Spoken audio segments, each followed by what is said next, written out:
Good evening and welcome to the second day of the 22nd Annual World Congress of Society for Brain Mapping and Therapeutics, which is this year focused on neurotech, pharmatech, medtech, cell tech, biotech, and immunotherapy. So it is a great honor and pleasure to introduce you Mr. Alex Panther, who's a Vice President of Research and Development of MRI at a company called Sbmt Medical. Sbmt Medical, is an emerging medical device company, and they are really pioneering new technologies that Alex is going to discuss here. So without further ado, Alex, please. Pleasure meeting you. Okay.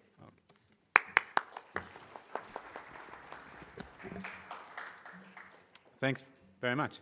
All right, thanks everyone, welcome. My name is Alex Panther. I'm speaking on behalf of Synaptive's president and founder, Cameron Piron, who unfortunately couldn't be here today. So at Synaptive, the company, we're primarily a neurosurgery company, and we make parts for neurosurgery, surgical microscopy, surgical navigation. You can see some of the parts at the booth out there. But we also make an MRI system. And I think that is a bit interesting to have one foot in imaging and one foot in the neurosurgery world. And so I thought I would use that lens to talk a little bit about how we see MRI changing, how we see MRI interventions, and just the general landscape from our perspective. So MRI was, born in diagnostic imaging, and certainly the bulk of all scans done are diagnostic imaging. You order a scan, query, whatever, and you get a report back based on that. An extension of that might be now MR for screening. So say you have a genetic risk, you're BRCA1 or BRCA2, and then now you might get MR scans where you're not suspicious of anything wrong, but you think something might happen, so you're move to a higher rate of scanning. So what does that mean for the brain? What does that mean for predictive approaches for psychiatric applications or predictive approaches for neurodegeneration? And do we think of an MRI that's for brain screening differently from a diagnostic scanner, and if so, in what ways? So when you look at tracking neurodegenerative disease, the longitudinal component becomes important. So it's important to have a baseline and then to look at deviations from that baseline. So an individual scan in and of itself may not give you anything useful. So for instance, the rate of, the hippocampal volume changing, is linked to increased risk of Alzheimer's, but your hippocampus also gets smaller as you get older. So what you really want to know is it changing at a rate that is, different than that what you'd expect based on age. So then you need like several years of time in order to track. And then what that then leads is you need to have some sort of consistency to know if you're comparing against something that might be like 5 years old, that it's going to give you something relevant in order that you should compare to. Seems simple enough. Now, the volume that you get when you measure a brain is dependent on a lot of stuff inherent to the scanner. A recent study that I linked to at the bottom there showed that intrasite and inter-vendor variability on scanners is like north of 10%. So, you can imagine that puts the error bars on your plots of like how much change that you could reliably see for that. So, one of the things that, we want to think about is, what does it mean and how to be repeatable. The other part is what you're looking for. So in terms of volumetric imaging, like a 3D T1 kind of thing, these are the workhorse for scanning and is used for measuring atrophy. But interestingly, you can get more gray-white contrast at a half Tesla than you can at high field. And also coming down the pipe in the field is new CPT codes for volumetrics, because the industry is seeing that these approaches are also coming. How about beyond structural imaging? So the other one is comparing, 3D T1s. What if you want to look at response to treatment? So now this might be something like ketamine, psilocybin, TMS. What you're going to be looking for here again is a baseline, but now your baseline is in, say, resting state. Your baseline's in FA or ADC. And what's the repeatability of those measurements, and what's the ability to go back and compare to those things. Other less explored quantitative biomarkers, T1 Rho or neuromelanin, are also things that are interesting. I'll just take a second to talk about neuromelanin because it's interesting. So it's a small area of the brain in I think it's called the locus ceruleus, and it's associated with Parkinson's and Huntington's and schizophrenia. And it's challenging to research because it doesn't appear in lab animals, and it's very hard to image in people. But curiously, at 0.5 T, because of this increased contrast between gray and white matter, it's possible to get really nice looking neuromelanin images at a half Tesla, which is an unintuitive result, and perhaps speaks to some of the differences that you might choose between these two paths. So when we're looking at a brain monitoring scanner, one of the things that becomes more important is consistency. And how do you know what the consistency is? How do you measure that consistency? And are you consistent across a range of imaging sequences? The other part that becomes important is you need an accessible scanner. A lot of the diseases that we're talking about here affect an aging population, and so you're going to have patients with devices, with abandoned leads and spine stimulators, and so whatever your solution is going to come up with, it has to deal with that. And it also needs to be cost effective and to provide the image quality necessary. So what about interventions? I'm talking about screening in the first half, but one of the areas that we also see is, not only does outpatient imaging grow every year, but, MR-guided interventions, or call them like interventions that require an MRI for you to decide what you're going to do, also, grow every year. Some interventions, require serial imaging, like the anti-amyloid therapies. Some interventions can't be scheduled, like stroke. And then there's just increased interventions in terms of stereotactic radiosurgery, TMS, deep brain stimulators, and then HIFU, lit, drug infusions, all these things. And so one of the things that I'm just going to give us our view on is like, what does this mean when scanners are designed for outpatient imaging? Who does the imaging? Where does the imager sit? How does it play in the current model? So just to have some examples, MR for stroke. For a long time, I think the world got caught up in an MR versus CT for stroke battle instead of both. But the reality is that clinicians can't rely on a negative CT. So they need the MR data, and new results on secondary stroke prevention shows that if you can have good data on what is happening with a patient sooner and get people onto the appropriate secondary stroke prevention, then you like reduce the length of stay and save the system money. But now you have an MR that like you want to put people on in an acute basis, and how do you square that with a model of MRs that are meant to be booked up and are meant to be scheduled?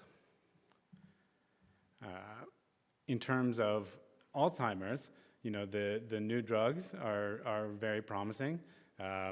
They have side effects. The side effects are broadly characterized as ARIA, amyloid-related imaging abnormalities, and for both of the released ones, for lecanemab, they want to scan a baseline and then 3 more. The other one wants 5 scans over a course of treatment, and then both of them ask for unscheduled safety scans if a patient has a headache or something that might be indicative of swelling or bleeds.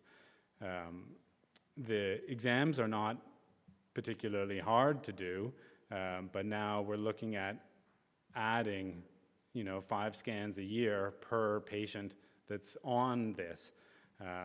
And so whatever we do for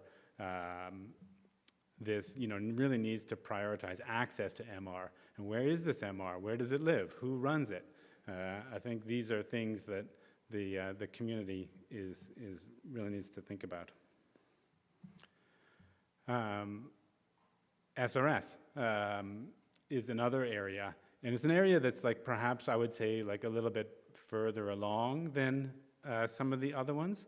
So the big advantage here is that the closer you are in your planning MR to your treatment, the better your outcomes are, because tumors change, they're adjusting. So your dream would be to scan someone and then treat them, immediately afterwards. So the pain point for places is transfer between diagnostic imaging and your RT. And it's best if the MR can be co-located with the device.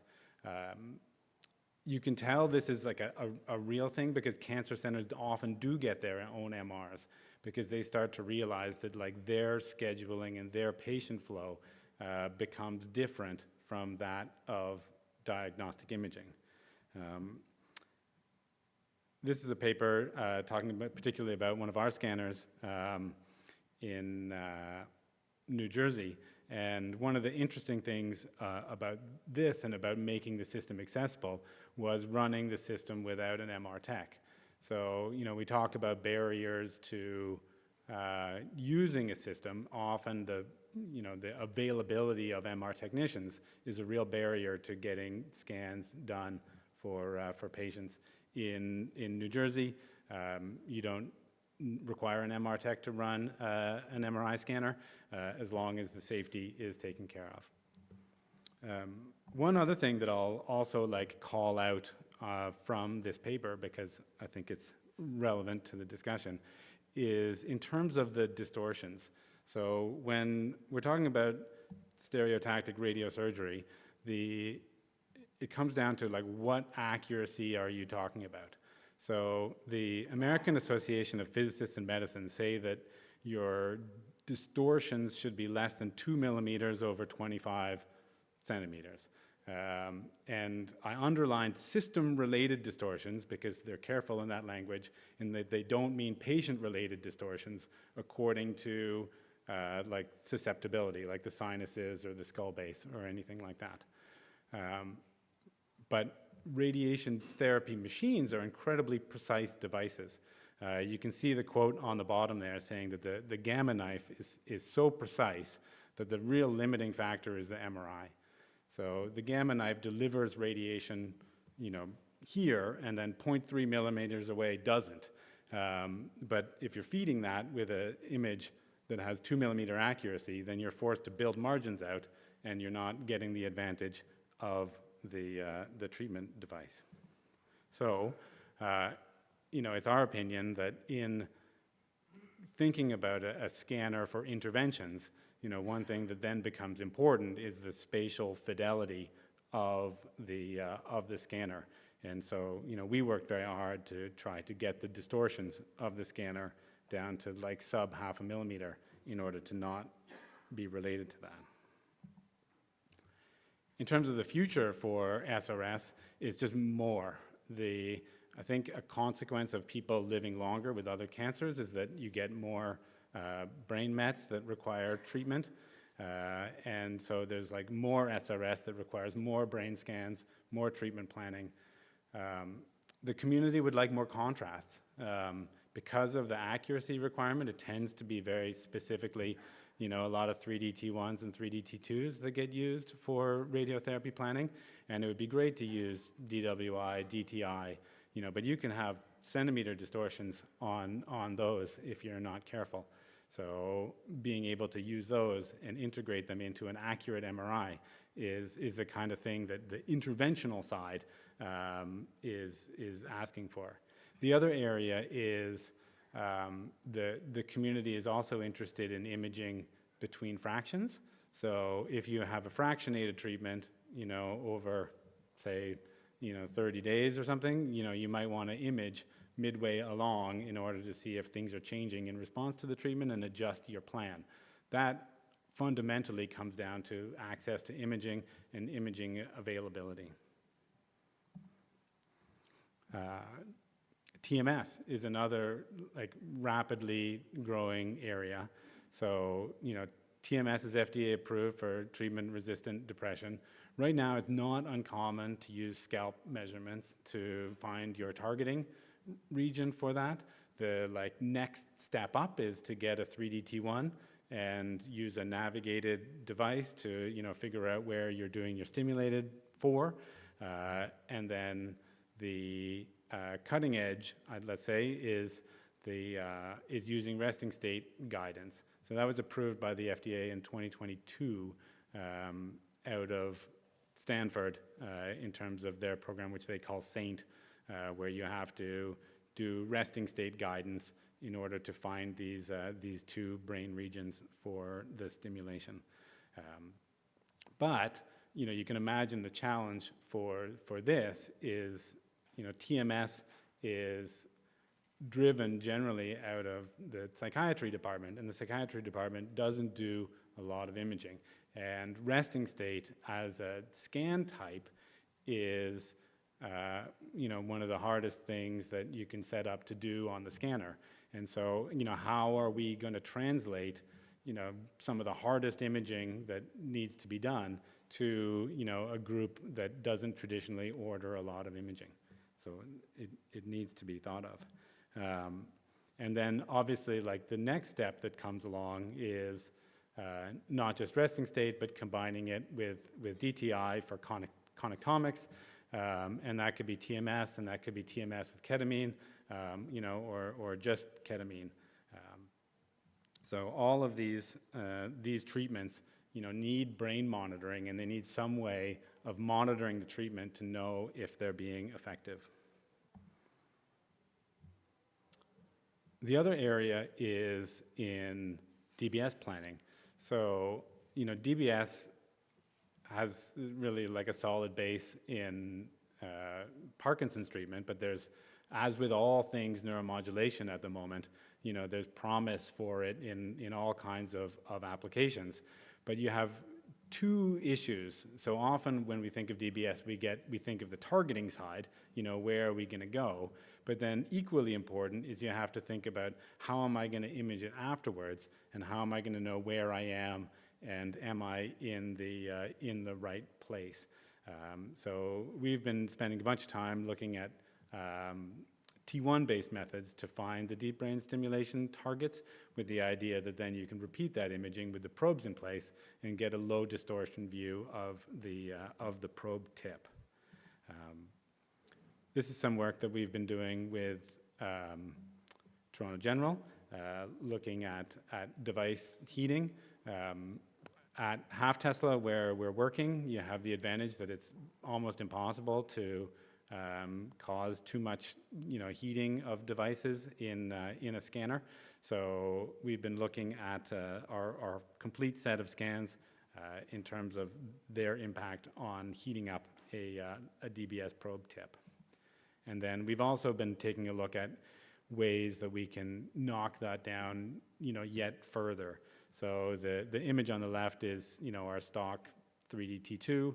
and then on the right is a low SAR version that has, effectively no SAR without much change in scan time. And we've done this for T2s and for 3D flares. So I guess, to try to wrap it all up, and a lot of it is just to pose our view and pose the question. MR growth is going to continue. MR guided interventions are going to continue. MR screening is going to move to new areas, and the current model is not sustainable. It's already, outpatient radiology teams are busy. They're busy, and trying to book 8 hours for a HIFU case, is like stretching everything too thin. So, it's our belief and our vision that MR, like other imaging modalities, is going to move out and spread out to other specialists who are going to use it, obviously like in concert with, radiology groups, but it's going to be more driven by specialists more than it will be a centralized imaging approach. But that's our view. Thank you.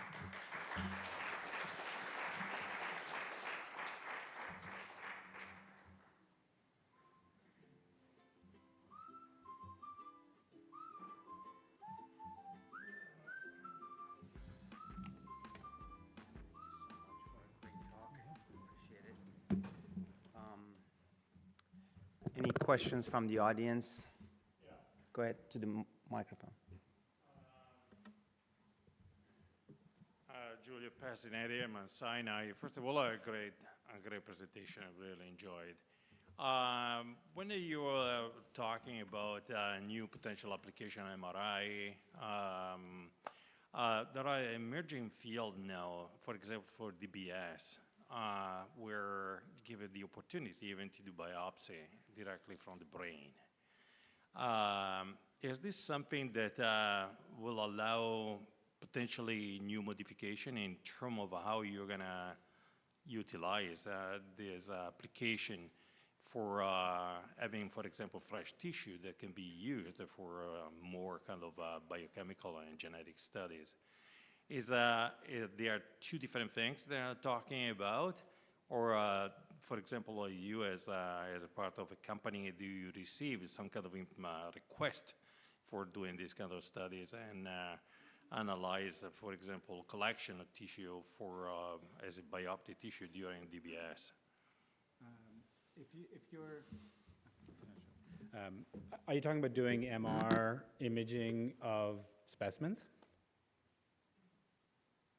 Do you mean like doing scanning of ex vivo tissue? Well, no, actually no, in vivo, where actually you have DBS and then actually you collect tissue directly during the procedure.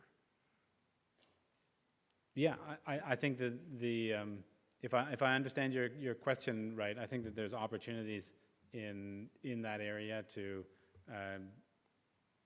scan the tissue locally.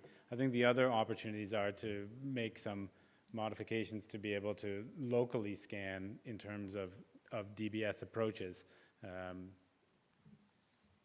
And the distortion that you were talking about, 0.25 millimeter, will allow you eventually to return to actually target the specific region with a very high precision and for eventually a repetition of this procedure, correct?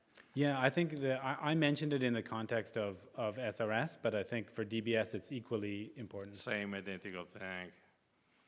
Thank you so much. Wonderful presentation. Thank you. I have a quick question. Dr. Reed does neurosurgery, so I deal with a lot of cerebrovascular disease, AVMs especially, so stereotactic radiosurgery is a big part of our treatment plan, especially for large AVMs in eloquent areas. So nowadays with the advent of embolization, especially things like Onyx where they inject it into the AVM, it does alter the efficacy of SRS. And we didn't have Onyx, 15 years ago. So is that something like, when it comes to specific tasks like that, is that being studied to, like in a longitudinal basis, to see how many of these AVMs are obliterated specifically that have been embolized? Or is that a study yet to be done? I'd say yet to be done, but I'm interested to talk to you more about that. Okay, great, thank you. So in terms of your low Tesla magnet MR, is there any progress for full body? I'd say one of the things that we're interested in is not so much specifically whole body for the act of scanning the whole body, but we're interested in an interventional scanner that allows like more room for a patient in pins, that sort of thing. Okay, and we talked about in the MS section, we talked about PET-MR approach, which one of our colleagues pointed out. Do you anticipate combining your MR with PET at Synaptive Medical? Probably not us to make the PET scanner, just because that's a lot of work. But there are PET insert companies. There's one based out of Winnipeg in Canada, and there's another company that has actually like a local head-only PET system, and I think it could be very interesting because it gets like quite a high-res PET scan for being small. So to try to register the two and have them in close proximity. So how is that going to work? So you put the patient in MRI, you pull them out, put it in the PET? Yeah. Yeah, and you just need to make sure you have some sort of registration. Co-register? Yes, Yeah, probably some sort of optical Okay. registration between the two. And final question, where are you at with putting this in the back of an ambulance? It's one of the things that we are just trying to design towards. So I tried to stay away from talking about the like features of the scanner, but because it's a cryogen-free scanner that you can turn the field on and off and is like quite light, then it becomes a little bit easier to imagine it in a mobile operation where you could be driving it around with the field off, and then you get somewhere and turn the field on and scan somebody. Yeah, because, I mean, as you may know, in Africa, there are 200 MRIs that are sitting there destroyed because of the power outage. So, that's a big deal. So, I mean, I think, because of power outage and also because of the helium issue. So, replenishing that is quite a bit of undertaking. So, in this case, you don't need that helium, right? Yeah, that's right. It's a cryogen-free scanner, which saves you having to deal with the whole helium infrastructure.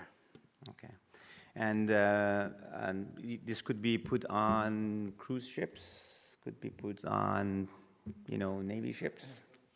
I think the most we've done so far is we put one on the 16th floor of an office building, which is our most challenging installation to date. But I mean, that one was still fun. We took it up the elevator. Yeah.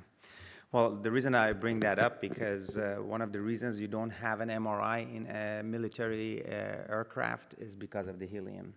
It can leak and kill everybody. So I think technology like this could actually revolutionize the way that we image, even in terms of the ships and areas that you can't really have this type of MRI. But thank you very much. That was fantastic.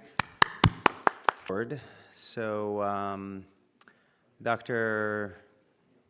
Giulio Passanetti is a pioneer in field of Alzheimer, and which actually could be perfectly imaged by a synaptive MRI.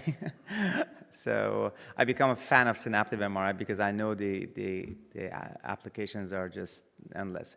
So Julia is going to give us a fantastic, download on, the state of Alzheimer treatment, and he was with me at the U.S. Congress. We were talking to the congressional leaders on that. Yeah. We'll talk a little bit about that. Pleasure. Thank you very Pleasure. much. Pleasure. It's wonderful thanks to be here.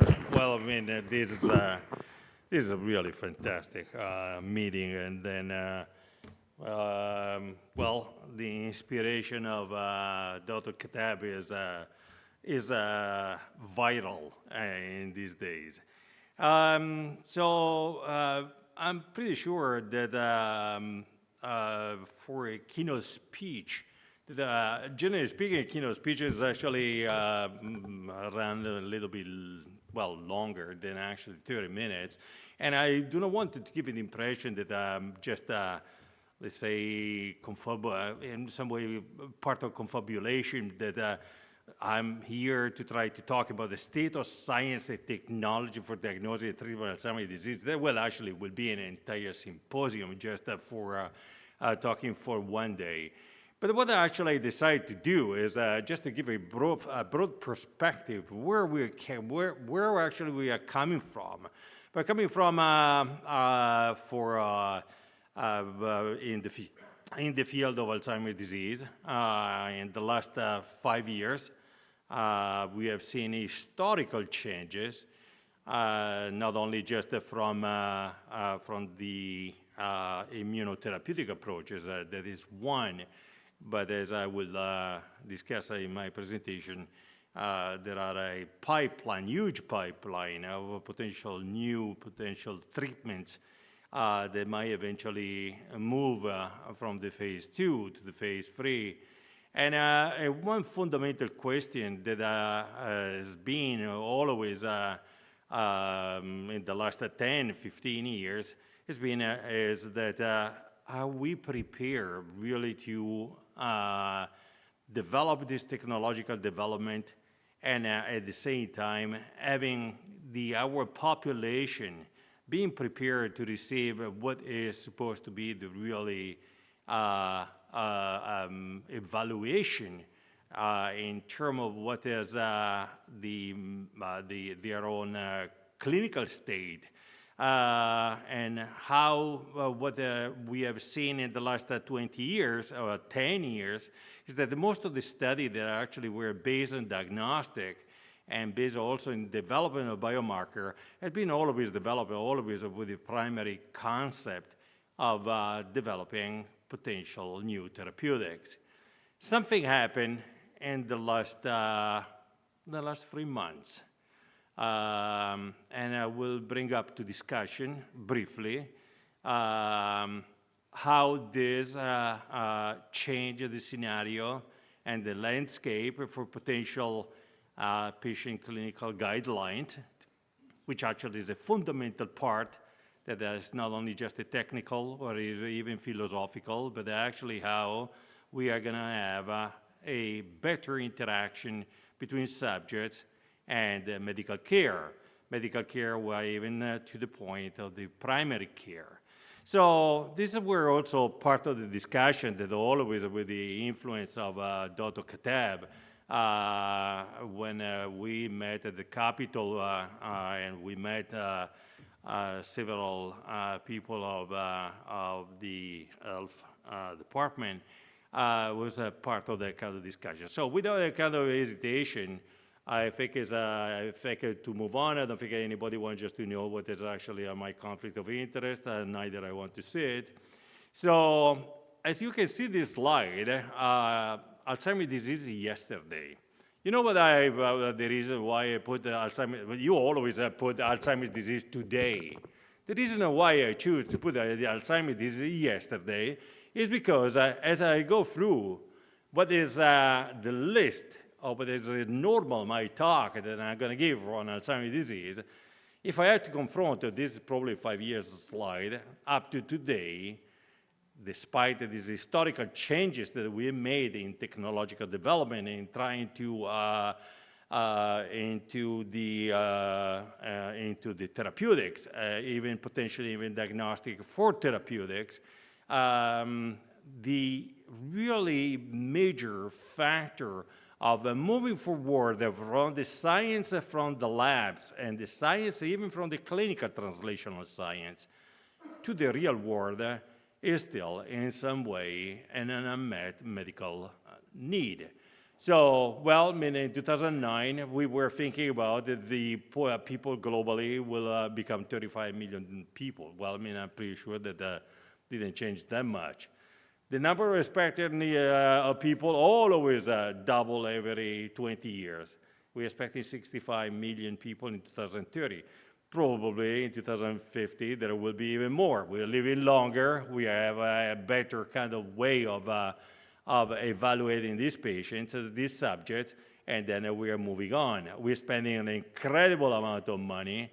Well, I mean, looking at what we see into this administration, where we're talking about $1 trillion of dollars, but basically NIH is, well, I mean, I don't want to enter into politics, but nevertheless, I'm pretty sure that we will get back to what was the normality before.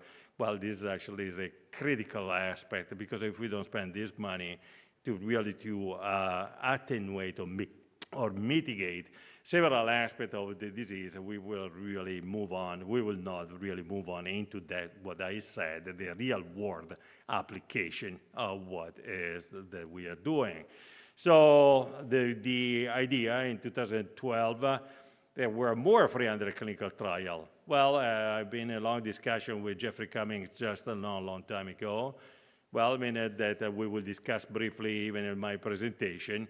Well, the bottom line, that we can even have a 300 clinical trial, but the question where we're going to get all the patients with Alzheimer's disease, or even just the patients, because they require about 50,000 individuals, and have to be, of course, all cross-sectional study, and definitely across the entire globe, which actually is going to be a fundamental problem. 10 years ago, suddenly, we came up with this idea that when you're going to go to the doctor and you're going to say, I have some problem, the doctor said, well, I mean, it's too late. We should have started 20 years before. It appears now like an oxymoron, but the bottom line, this is actually what has happened 10, 15 years ago. When we were at that time, 10, 15 years ago, always with this kind of idea of following the ADRC, AD, Alzheimer's Disease Research Center, and AD, and the Alzheimer's Association, we were actually thinking about the possibility that we're actually dividing the disease in stages.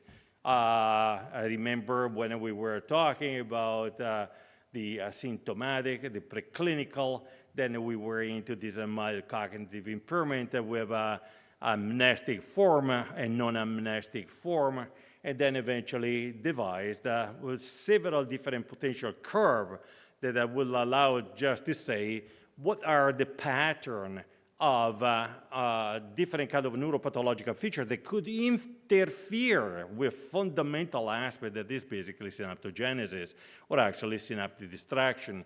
Many people were thinking about, if we have neuropathology, what is actually going to happen even if we remove neuropathology? If we remove plaque, what we're going to do?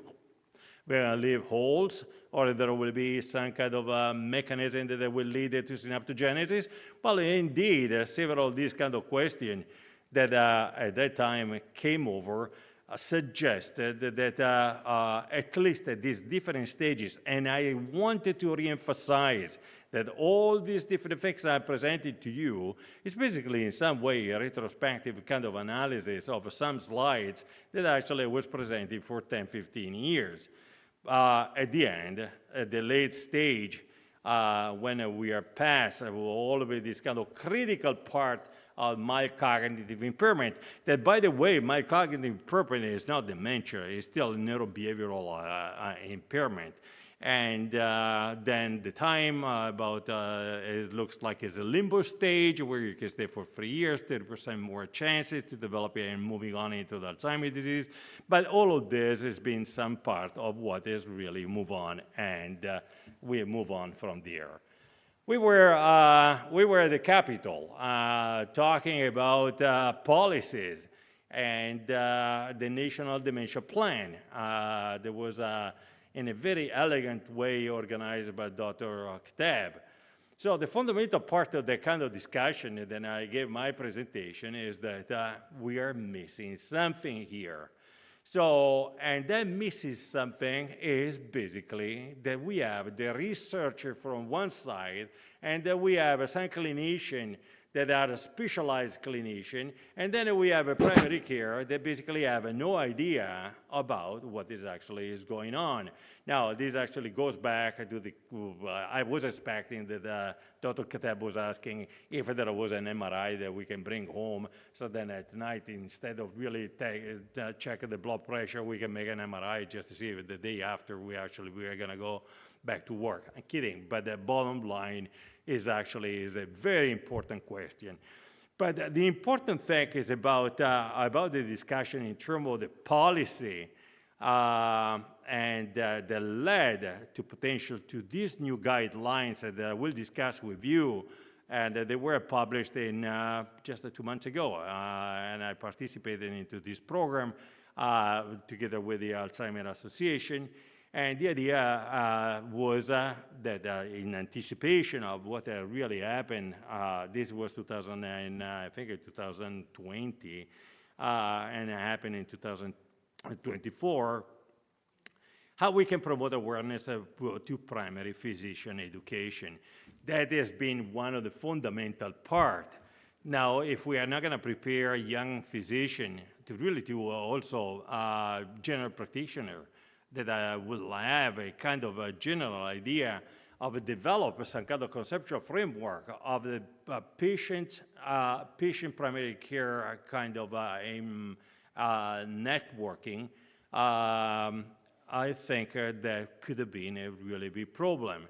So, and one other important thing that I will give you some kind of discussion later, the preventable and non-preventable early lifestyle intervention is becoming very clear. For example, the 65% of factors that are associated with Alzheimer's disease are not preventable, but there are 35% of potential preventable factors that we need to keep in mind.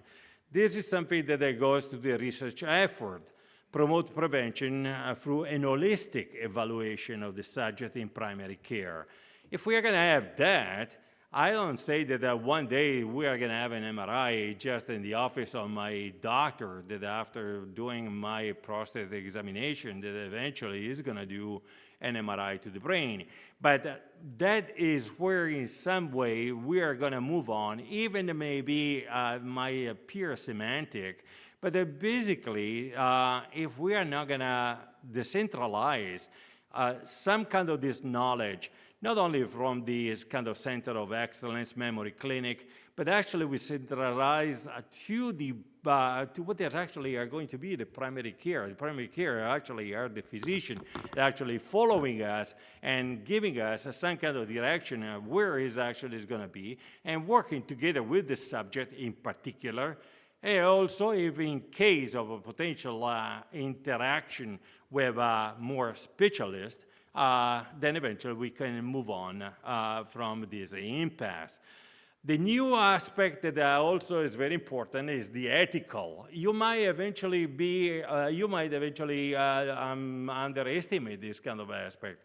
And in what I'm going to present you in the next few slides is that this new Alzheimer's Association patient clinical guidelines that are a fundamental part of how, for example, we are going to communicate with our subject. We are going to have this global kind of understanding of the patients, and then we need also to come up with a delivery, how you're going to give to your subjects that a kind of a diagnosis of something that we still don't need, because we are still now considering Alzheimer's disease as a kind of a unique disease, but that is actually not true. It's a syndromic kind of condition that requires much more in-depth understanding of the subject.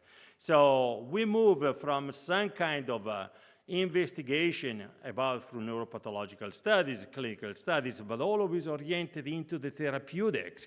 Now we realize that if we are not going to characterize better our own subject for eventually future intervention, and better idea, for example, to understand if a mild cognitive impairment with amnestic or non-amnestic kind of cases is a very important kind of factor.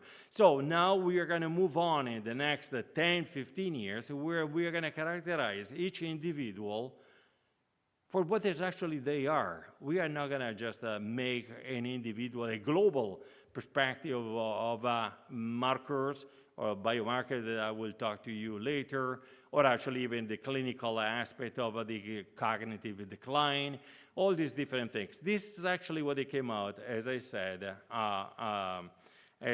in the beginning, and then it was part of our meeting with the Department of Health Services. So, and again, in my last part of the program, that enable early and regular brain health screening, facilitate tests to support early detection of primary physician by primary physician.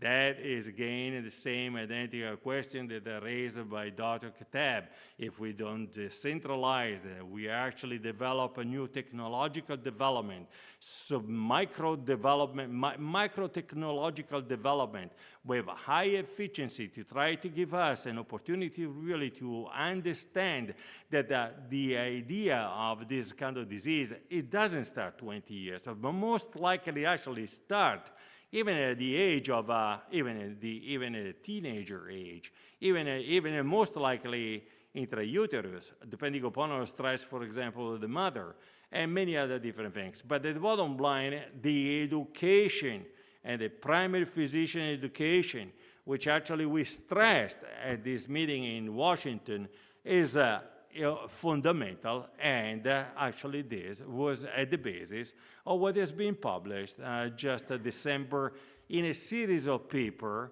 by Maria Carrillo, that is the executive director of Alzheimer's Association, is a very good friend, and I've been participating in some part of this kind of evolution about the reorganization, reconstruction, if you want just to say, of the framework, a landscape of each individual that need to be viewed holistically in some way.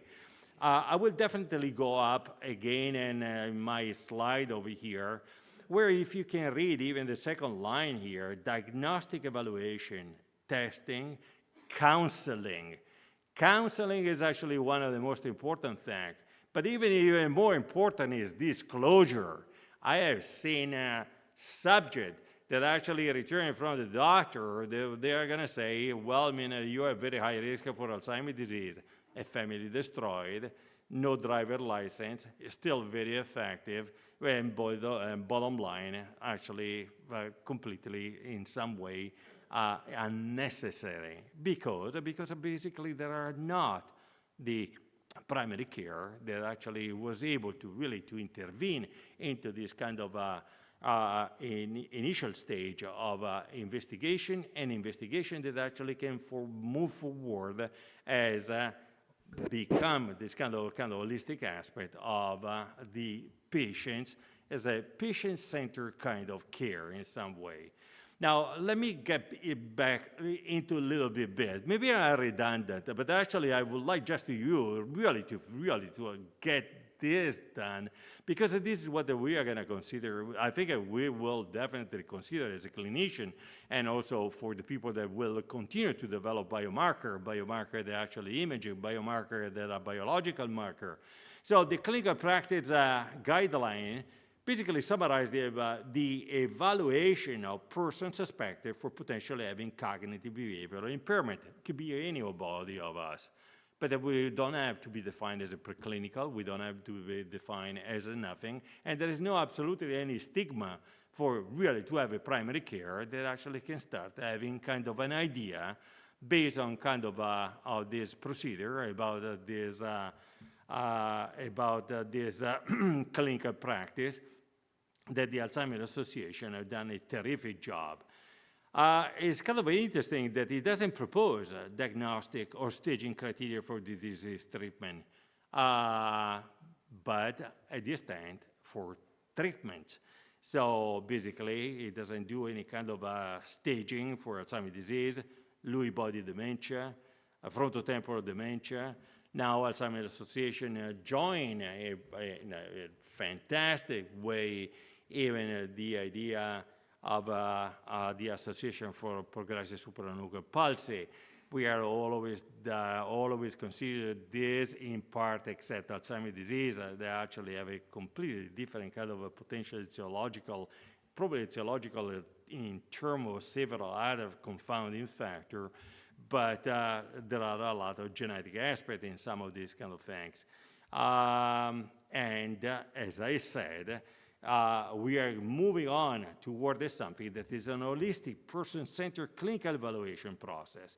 This is the best care for person living with ADHD, but there may be even before that. Rather than enable clinicians to establish a etiological and contributing factor for the syndrome, from the syndromic diagnosis, we have, actually I want just to say that this kind of will enable clinicians to establish etiological and contributing factors.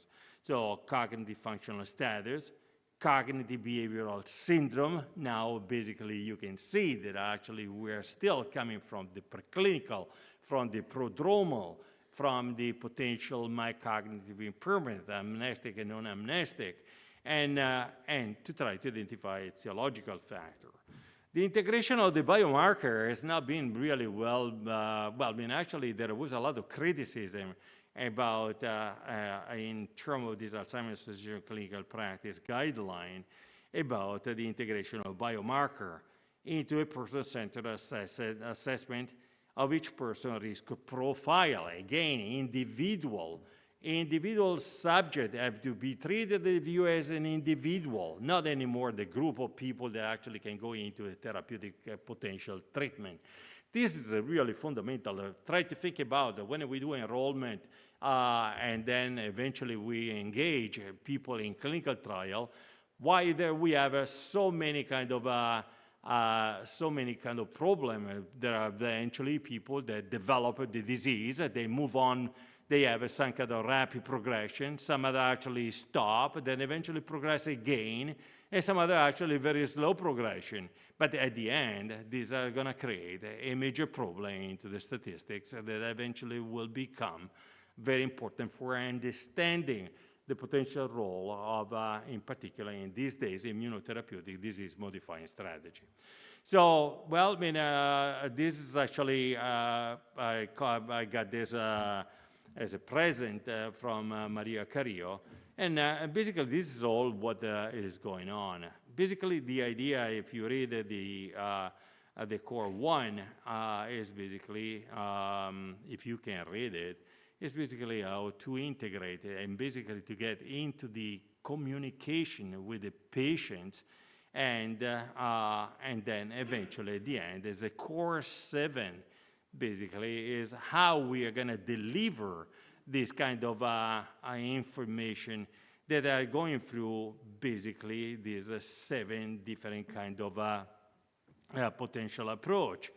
And at the bottom line is actually a core, I think is actually core 6, is subdivided in three, I think it's actually 3 core outcomes that are basically what are going to define what is the goal of this program, the looking individual subject that could be at any stage of the disease. When I said that before, from behavioral cognitive, from cognitive decline to potential behavioral decline, or behavioral decline, like, for example, when we have this conversion, although it's a continuum, I mean, this is considered like a continuum, and is considered even as a potential kind of disease that move forward as a continuum.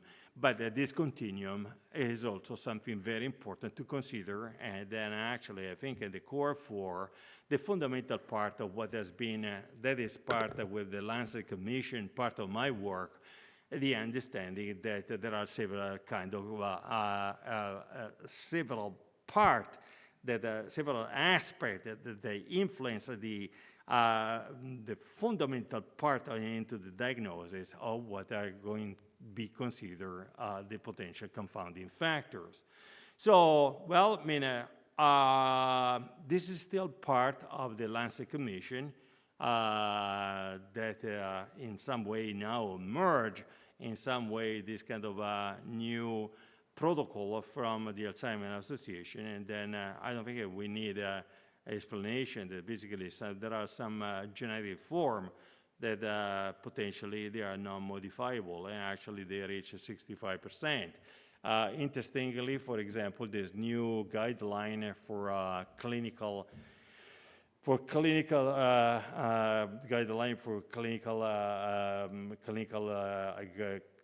clinical guideline, patient clinical guideline, for example, ApoE4 is one of the things that is being included, but is not even actually being required.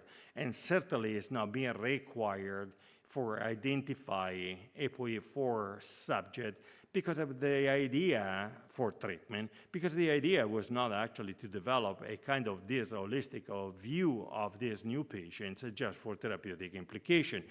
Absolutely, there will be different kind of other kind of protocol, other different kind of idea and definition, but this is where we stand right now, and everything is actually was published there.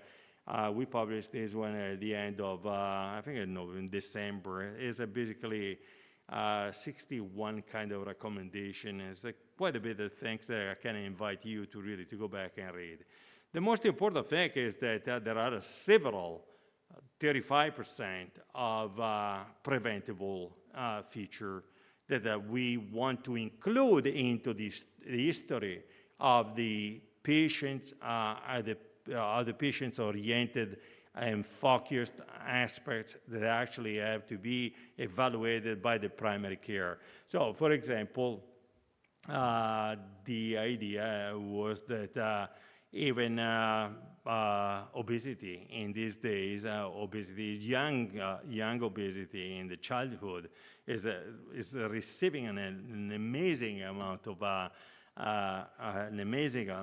interest. We are living in the Ozempic, let's say, secular aspect of the pharmaceutical company, but we cannot just think about that this is going to be the resolution.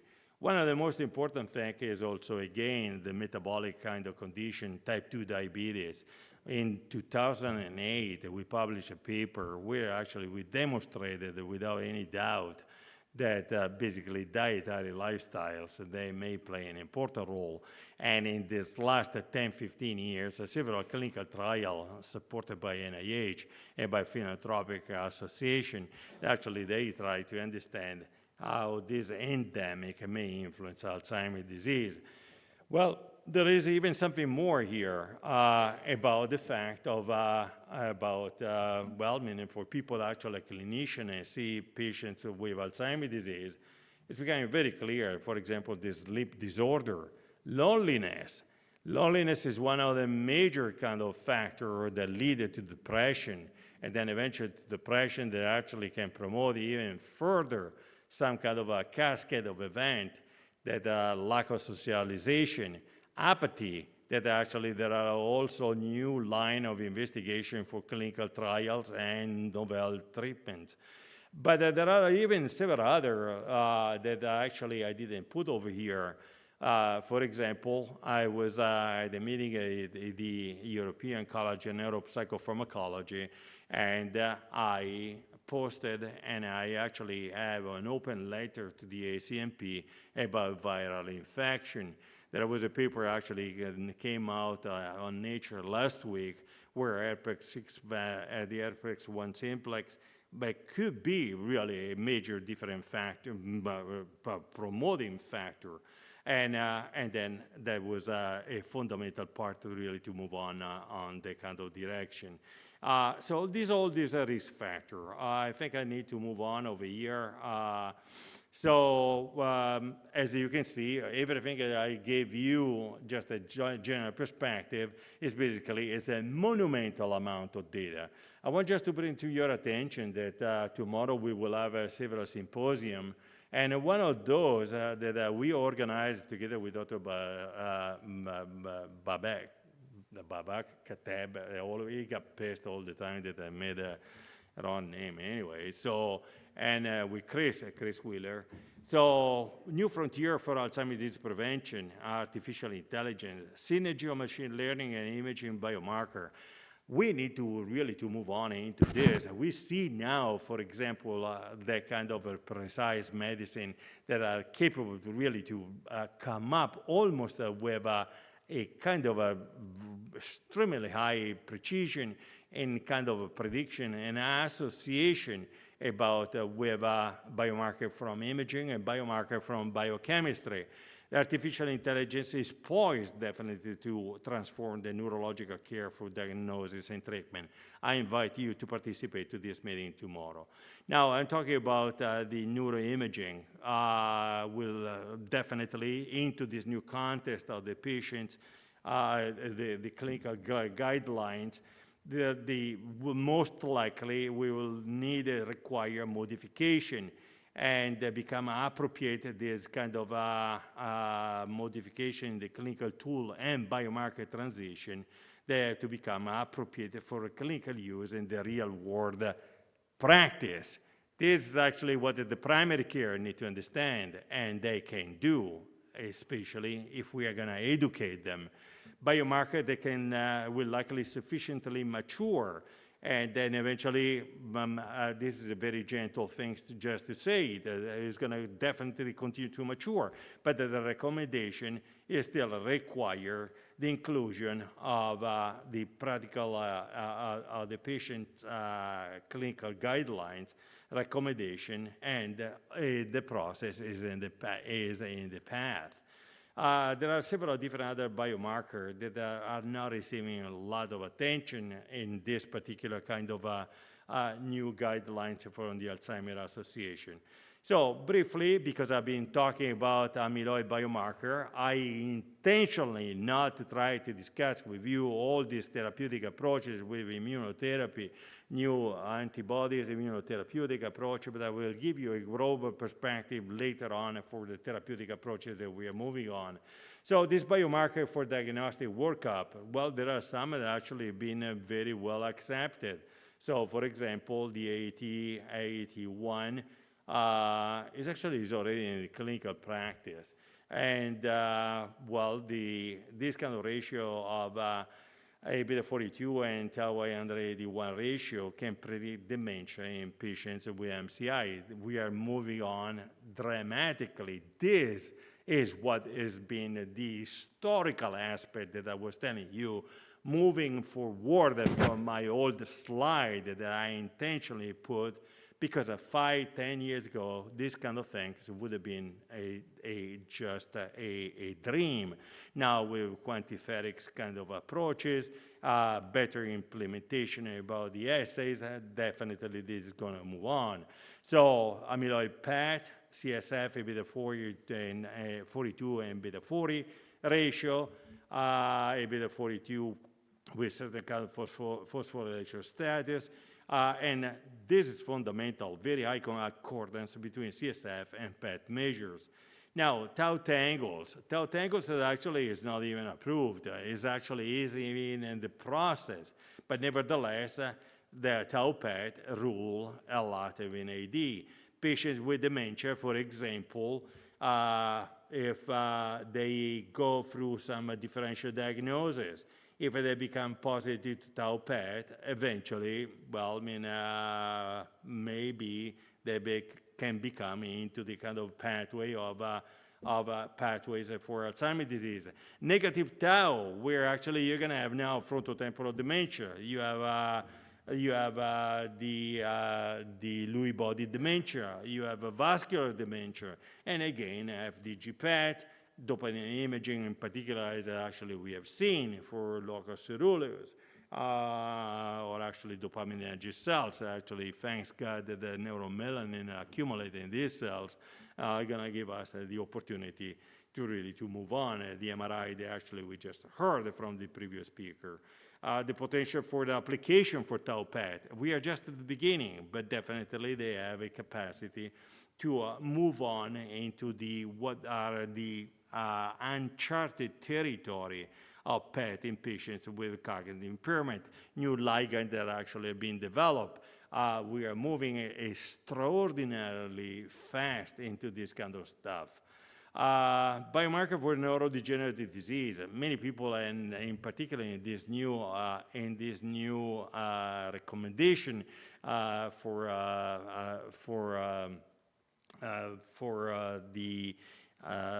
the subject, for the clinical guidelines and for the patient clinical guidelines, they still require a lot of potential interaction, investigation. Another fundamental part, well, as much as actually what I told you that is basically based as a biomarker from CSF that correlated with something with Alzheimer's disease through the cerebrospinal fluid. Now you can see over here that some may be a tau, and then there is axonal degeneration, and then there are all these pro-inflammatory status. I initiated my career 30 years ago working on inflammation in all these subjects. We are still far away, but the bottom line, as you can see in this slide, the efficiency of our system, and I'm sure that in 10 years we will have definitely much more technological development that will allow us to do even more kind of potential, let's say, improved kind of improved sensitivity, and we will be able really to move on. The roadmap for development biomarker, well, there are different phases, but the fundamental part, again, based on the Alzheimer's Association guidelines, you need really to prove that these are going to be like when you are going to do a blood test to your own doctor, that actually can become really part of the world, real world kind of potential application. Well, all of this in general, even if actually this new idea of the Alzheimer's Association patients, patients with global, sorry about the subject recommendation and the biomarker development, they are going eventually to merge. Here is actually where artificial intelligence that is already dramatically changed the stage of investigation of drug discovery. This is actually fundamental. I would say that that is actually one of the most important things. If you're going to look this one in phase 3, that we are basically 3-4 years ago, basically 68% of the drug, 31 agent in phase 3, but 68% were disease modifying therapies. And if you look on the right circle over here, you're going to see that basically it's an anti-amyloid kind of drugs. If we're going to move on over here in the phase 2, then everybody is still encouraged really to move on into this kind of a disease-modifying strategy. But we're interested on tau, we're interested in amyloid, in inflammation, in other different things. But actually, I just can tell you that this is how the pharma and actually even the academic institution that in general provide the know-how to really to move forward for pharma and then eventually to develop some kind of a licensing agreement with the institution that move on with that.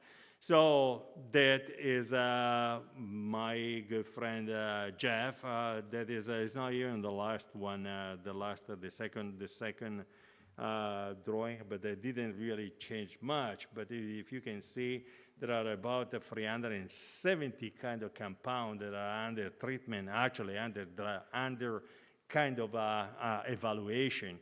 If you think about that in 2000, in 2003, 2008, all the investment from pharmaceutical company as well as academic institution going into from phase 1 for phase 2, phase 3 had actually reached to an attrition rate of 0.4, means actually 96% of the drug that cost $1 billion actually failed to really to satisfy what was the original hypothesis.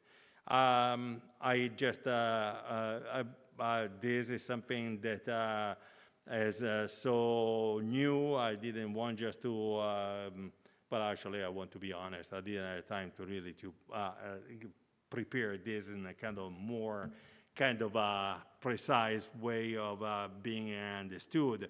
But again, 7 element and 3 core. For 7 element, they actually are going through assessment on neuropsychological batteries, understanding the patient from the holistic part,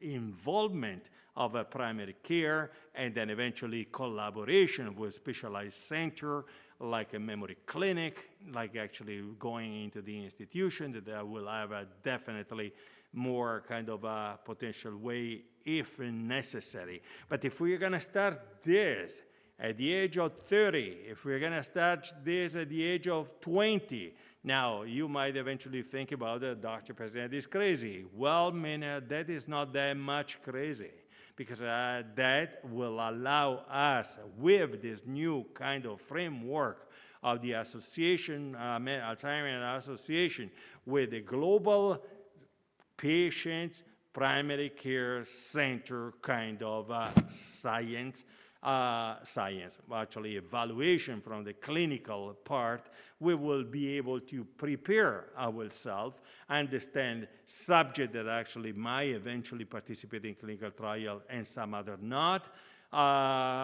People that actually they may have there are several evidence that maybe they have a certain kind of biomarker that actually suggest that they actually have a huge amount of implication for progression of Alzheimer's disease in biological biomarker, and then you're going to look at the brain, and then there is absolutely nothing. So to be seen. These are the enigma that we are still really facing today. So this was, again, I think I did a pretty good job of going back and get my old slides. This, I think I presented in 2020. So the idea is that this is there is no question about, like all my I came out from the school of Caleb Finch. Caleb Finch was probably the one that in 1984, when I joined his lab, that actually has the idea that if we are going to live up to 114 years of age, I don't know why he chose 114 years, but nevertheless, that is what he told me, everybody of us will have the brain full of plaques. How this guy in 1984 anticipated that, I don't think it's actually Alzheimer's disease etiology, and actually the cause of the disease is plaque. Maybe the plaque, amyloid plaque, or actually many misfolded protein.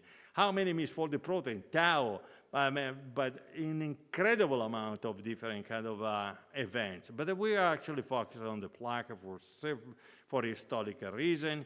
Now there is a complot against even the idea. Many of you have seen this book, Doctorate, from a scientist, actually not a scientist, basically a journalist, that basically covered with some way with lack of knowledge of what is actually being done in all the labs in the United States, spending millions of dollars, rigorous science, and Dennis Selko answered there was a back and forth about what is actually the reason why immunotherapeutic and amyloid plaque is working. Well, we need to define it, what actually is working, but definitely there was some kind of improvement. Historical, but nevertheless, we need something more. So what it actually, I think, is very important is everybody of us dream as a scientist in the Alzheimer's disease, that is basically we are going to find a disease-modifying modality This is what is going on with immunotherapies and several other compounds that not only are just anti-amyloidogenic kind of factor, but also are very, very important because they have now certain compound that actually can promote synaptic plasticity in the brain, and you can imagine 370 kind of compound moving on. Right now, well, where we are? Well, disease, symptomatic improvement in behavior. When I joined Mount Sinai School of Medicine with Ken Davis, we were the first to actually put on the market Tacrin, the first kind of drug that actually was still actually on the market today.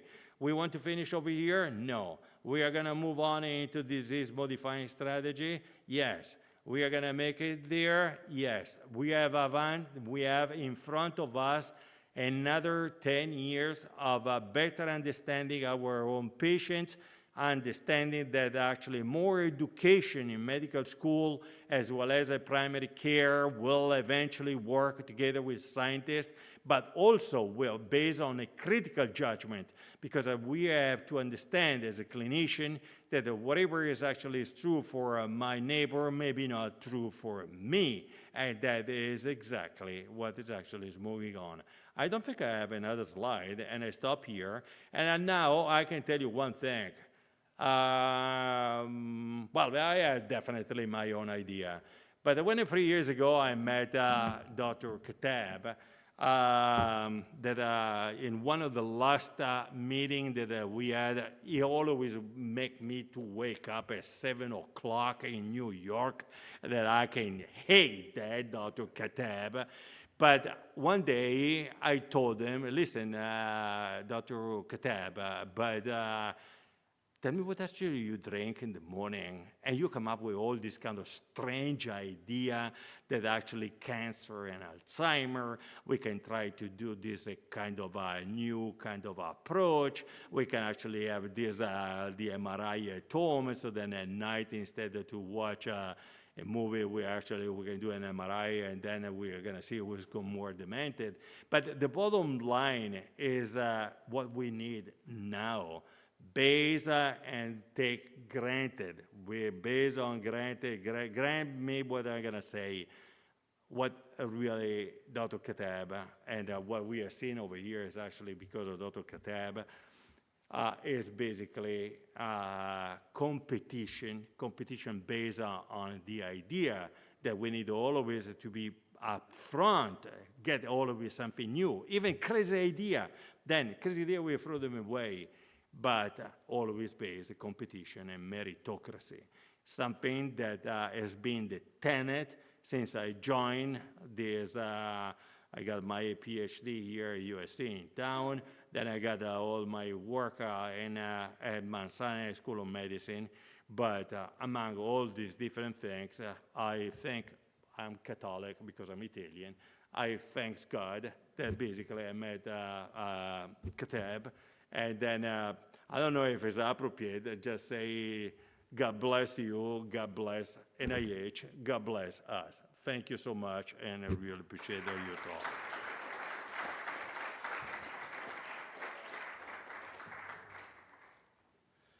I don't think you want any more questions, correct? You got everything. Fantastic talk. I never get enough of you. Well, thank you so much, Dr. Passanetti. Any questions from Dr. Passanetti? Please go ahead. We have some time. So, I mean, I think we got to know each other pretty well, and you know, and start thinking about thinking out of the box, really. Yeah. And you know, kind of start a new direction in terms of even policy. We went to Washington, D.C. Yeah, and that was an experience that I will never forget in my life. And something that I told even in Katab, when you're going to go into this capital, all this kind of Secretary of Health or whatever, anything, I said, well, I mean, I'm going over there. They're going to say, who's this poor guy coming over here? No, they listen to you, and they answer. They are intelligent. Of course they're intelligent from the capacity of having the kind of way of interpreting and turn around like a prism, different angles, and they're actually turning back to you. So then you're gonna leave, even adjusted the AHS in capital, you're gonna go home and try to reflect what actually was wrong. I stop here because otherwise you don't have time to make the question. Go ahead. Hi, Dr. Passetti. This is a great, great presentation, and thank you for this. I am Dr. Alauddin Bhuyan. I'm the founder of iHealthScreen. I have a very quick question, very naive question. Like this 65%, which we cannot change or modulate, right? So is this final number, or we can, change this number or making it lower? We can prevent this 65% also down the path. I got another quick question is, you are in DC and you are bringing the primary care. And when we see that only 35% we can prevent, in terms of the cost efficacy, we can see the backlash, right? What's the point of screening or early diagnosis? So could you please shed some light here? Well, I mean, what I told you is something, I didn't understand what actually the 5% of what. So yeah, it's in your slide, you presented that 35% you can modify or prevent by. Yeah, okay. And 65% is kind of unavoidable, right? They'll be progressing to the Alzheimer's and dementia. Yeah, well, I mean, actually that is, no, actually I have to tell you that the story is even worse because now we are gonna, well, now I don't know even with this administration, but most of my work recently has been focused on the exposomic. Exposomic, I don't want to get into this kind of discussion. They're actually basically external factor and an internal factor. Try an exposomic internal factor, for example, is basically the gut microbiome. Gut microbiome is viewed by the exposomic science as something that is internal view. The external factor are basically the stress, the pollution, the underrepresented population. Well, I mean, we ask ourselves, I'm sure that you guys ask all of yourself why people that live in poverty, or actually I've been fortunate to work for the Veteran Administration for about 20 years, but what is about all these aging veterans that actually have incidence of Alzheimer's disease basically 2-3 times more than actually normal people that live in a kind of let's say, secure society and have access to cure, access to monitoring, all these are actually all these different things. Of course, there are some kind of Afro-American population that have a skyrocketing genetic basis on diabetes that are not controlled because they cannot afford. So I would say that actually what I presented over there about the 35% preventable are probably even more than 35%. Of course, you need just to have 65, 35. But the genetic aspect in these days is in some way, when we are talking about the ApoE, ApoE is in this new kind of wave of understanding these, the patient clinical guidelines. It's not even being evaluated in some way. It's associated to late onset Alzheimer's disease, but it actually says yes, but not recommended. If you're gonna go back and look on the book, look actually on this paper. So the bottom line is to that question is that the finally into this kind of framework of this kind of new way of interpret our patients and subjects, we're going to evaluate them even if they were basically fat or actually have obesity at the age of 15. I can tell you even studies that we conducted in our lab, we actually raised mice that actually they were going at post-leaning that age of 2 months. Then we put back in a normal diet and all the other different high-fat diet, then back to normal diet and compare to normal, to all the other animals that we're actually continuing to have just a regular chow. When we look into the brain, there were some kind of epigenetic modulation that actually came out, extrapolated to human, 30 years later. Now, do we want to think about that actually we need to want to live on Ozempic? Ozempic is actually now is a fashionable drug. Now, I don't know how much really that will end up to be, but nevertheless, I have to admit that if you're going to do any kind of intervention for preventative, for lifestyle factor, I didn't talk too much, but lifestyle factors is a failure.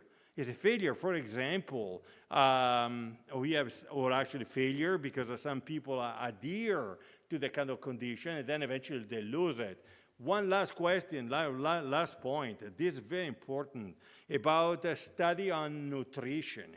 Now, nutrition is basically done by questionnaire, because you cannot just bring everybody just to be viewed almost every week.